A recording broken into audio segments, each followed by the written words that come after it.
Check si mes roulettes tournent. Mes roulettes elles tournent toutes. Parce que si les roulettes tournent pas, ils vont user avec la laille.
Je voulais vous faire une vidéo pour vous parler de Yamaha Venture 500 MP.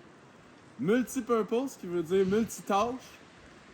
C'est une bonne motoneige, mais on va parler des points positifs et des points négatifs. On n'est pas là pour les vanter, on n'est pas là pour les caler. On est là pour faire un global entier de ce qu'est réellement la machine. Puis c'est un moteur 4 temps, ça se trouve être une machine de 2011 qui ont fait sur plusieurs années la même génération, puis c'est les mêmes moteurs qu'il y a dans les Yamaha Phaser 500, c'est tout le même modèle. Lui, il a été rajouté avec des pattes d'ours, et ça veut dire les patins plus larges. Il va chercher une meilleure stabilité dans la neige, fait que c'est bon parce que les Yamaha, on sait que le problème, c'est la direction et la portance. Ça veut chercher à verser dans la neige. C'est comme un peu marcher sur un fil de fer. Mais avec les patins, ça se trouve à régler le problème. C'est des patins de quasiment 12 pouces de large qui ont été rajoutés, fait que ça paraît. Et avec ça, le MP500, il y a une laille de... Il va falloir que je revérifie. Je pense que c'est 16 pouces de large. Fait que ça vient aussi aider à la portance, à la stabilité, avec les patins en plus. Lui, c'est un vrai 2 places. On est quand même assis bas, mais on n'a pas les genoux d'en face. Puis avec un passager, c'est pas plus versant ou moins versant. C'est exactement pareil que si j'étais tout seul sur la machine.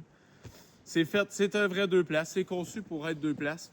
On a un piton juste ici pour les poignées chauffantes pour le passager. Ensuite de ça, en arrière du passager, on peut enlever le siège. Ça peut augmenter notre cargaison parce qu'on a un espace de chargement assez intense sur un MP500. Pour comparatif, j'ai une caisse de lait. Ça va donner une idée. Je suis capable de la rentrer, de la coincer là. Puis on a encore d'espace en masse pour rentrer une scie mécanique si on a besoin. Il y a beaucoup d'espace de rangement. Puis si on enlève le siège arrière, on vient doubler l'espace. C'est sûr qu'on n'a pas beaucoup de travers pour empêcher nos outils de tomber, mais ça c'est un détail. Sinon, l'espace est amplement suffisant.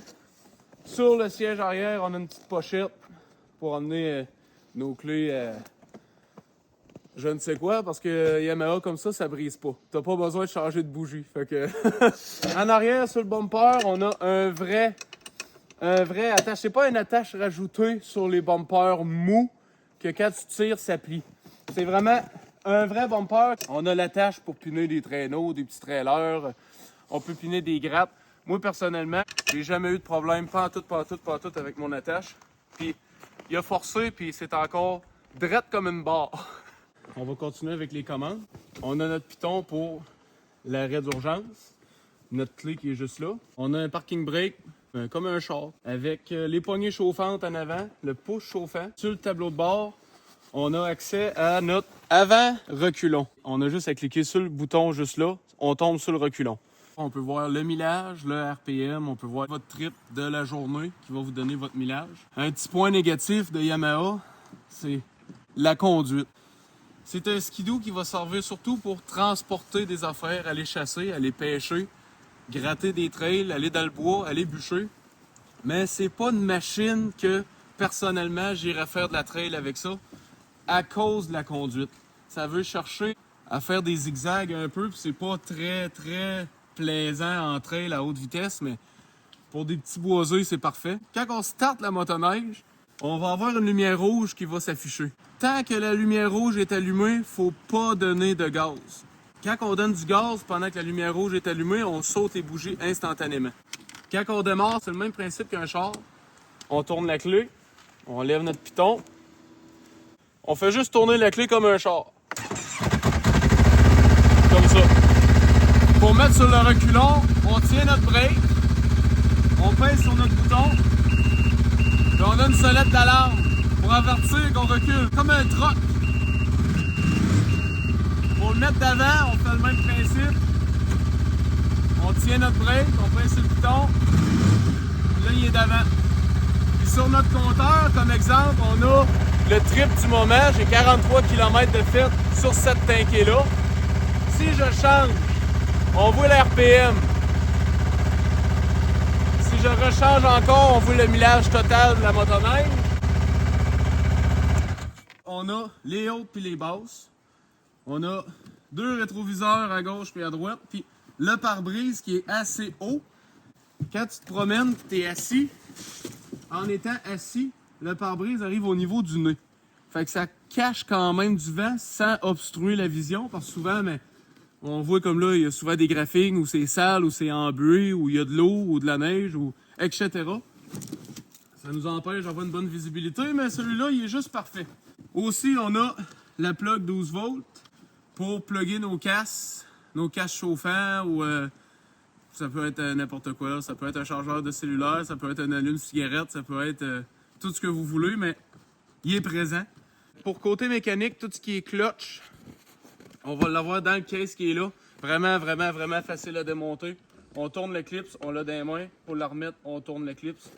Puis il y en a 3 ou 4 de chaque côté. Les suspensions sont ajustables comme une suspension de 4 roues. On tourne la vis avec une clé spéciale.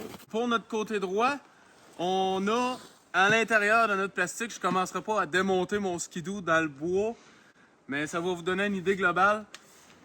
En dessous de ce plastique-là, on a notre radiateur, on a notre batterie qui est là parce que c'est une machine qui a juste un starter électrique. Il n'y a pas de corde, il y a juste un starter électrique. Autant que c'est bon, qu'autant que ça peut être un inconvénient s'il y a un problème de batterie. Mais personnellement, c'est jamais arrivé, puis faut jamais dire jamais. On a notre bol à l'huile qui est là, notre dipstick pour checker notre huile. Souvent, moi, je suggère de faire ça à chaque rail, mais c'est pas des machines qui consomment de l'huile non plus, fait que ça peut être étiré là, après plusieurs rails, juste un check-up. Mais souvent, il n'y a rien à rajouter. Mais pour vérifier l'huile, moteur, c'est juste dans ce câble-là, ici. Si on vient en arrière, on a 3 ajustements. On se trouve à avoir l'ajustement de la suspension comme en avant. On tourne la roulette du choc. On a aussi un ajustement, un bloc qui vient soulever les lames. Le bloc pour soulever les lames, c'est si on est 2 passagers. Quand on est seul, le bloc est à plat. Quand on est 2 passagers, on lève le bloc. Ça vient raidir les lames de suspension pour que ça porte mieux. Parce que si le derrière de la motoneige est trop écrasé, on perd la traction sur les skis avant. Tandis que si on a beaucoup de résistance sur la suspension arrière, on a plus de poids vers l'avant, on a plus de contrôle pour tourner. Ça, c'est bon dans des chemins tapés, encore une fois. À l'arrière, complètement, on a un autre petit bloc qui est marqué High, Medium et Low. Si on tourne le bloc à High, le derrière est plus raide. Si on le met à Low, le derrière est plus mou. Fait que pour la laille, on a 3 ajustements de suspension, incluant le choc comme il y a à l'avant pour tourner la vis, pour raidir et ramollir. Là, on a fait le tour de la motoneige. On a dit surtout ses points forts, les points positifs. Mais on s'en cachera pas, chaque machine a aussi des points négatifs. Même si c'est la meilleure machine du monde, il y a toujours des petites choses qui pourraient être améliorées. Yamaha, de 1, comme on a dit tantôt, la conduite. J'adore la machine, mais je suis pas un fan de la conduite à cause du petit lousse de direction qu'on se trouve à avoir. Mais tous mes chums de Yamaha, tous ceux que je connais qui ont des Yamaha, à moins que la machine soit flambant neuve à 1000 km près, là, mais ils ont tous des petits lousses de direction à gauche et à droite, comme on peut constater juste là. On voit le lousse de direction, mais c'est pas dramatique. Mais dans une trail, ça peut faire la différence quand on monte haut en kilométrage. Deuxième point négatif, ça va être plus à l'arrière. Normalement, les motoneiges, les muffleurs vont sortir en avant dans le câble moteur. Mais le Yamaha Venture 500 MP, il est un petit peu décevant côté muffleur parce qu'ils ont décidé de sortir pas en arrière du siège, mais en dessous du tunnel. Puis qui dit en dessous du tunnel dit accumulation de neige incroyable, ça fond, puis quand t'arrêtes, ça gèle.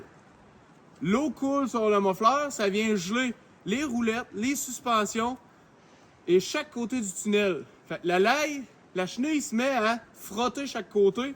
Ça amène l'usure de la chenille, l'usure des roulettes, puis une suspension qui est plus ou moins incroyable quand on veut vraiment un confort sublime. Puis à haute vitesse, ça peut causer une vibration à cause de la glace qui se forme dans le tunnel. C'est pour ça que je traîne tout le temps un marteau en caoutchouc.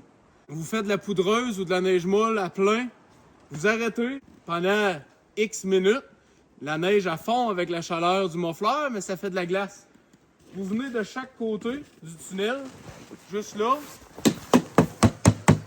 vous cognez avec le marteau en caoutchouc, ça fait tomber la glace. Puis quand je repars ma machine, j'aime ça partir du reculon pour envoyer la glace à l'extérieur et non la faire passer en avant dans tous mes engrenages de l'ail pour éviter des bris potentiels dans le futur. Si on regarde bien notre muffleur de Venture 500,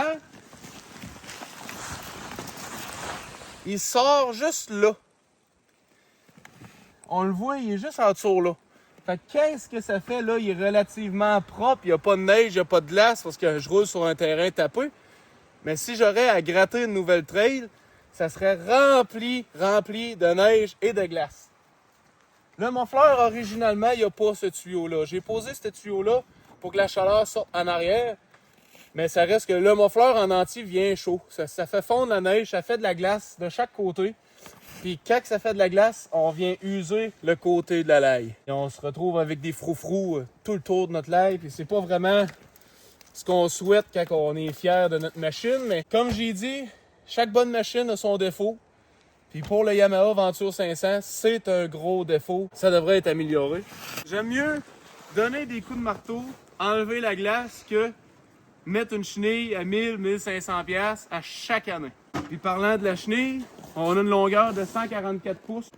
C'est quand même, c'est pas trop court, mais c'est pas trop long. C'est parfait pour aller dans le bois. On a pas mal fait le tour au complet de la machine. Et si vous vouliez acheter un Yamaha Venture 500, vous avez une vraie bonne idée de qu'est-ce que c'est. Je suis pas là pour la vanter, je suis pas là pour la caler, je suis là pour dire qu'est-ce qu'il y en est globalement de la machine. Pour gratter, aller chasser, aller bûcher, un lot à bois, c'est la machine parfaite.